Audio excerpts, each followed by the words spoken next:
नाम जवाद हैदर है। मेरी उम्र 13 साल है और मैं 8th क्लास में पढ़ता हूँ। ये मैंने 6 एक्सेस रोबोटिक आर्म बनाया है जो कि 6 डिग्री ऑफ फ्रीडम से मूव करता है।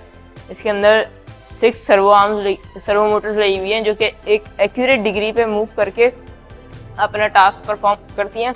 इसको मैं हाथों के इशारे से चलाता हूँ। इसके अंदर मैंने पाइथन और मीडिया पाइप की लाइब्रेरी यूज़ की है इसको कंट्रोल करने के लिए।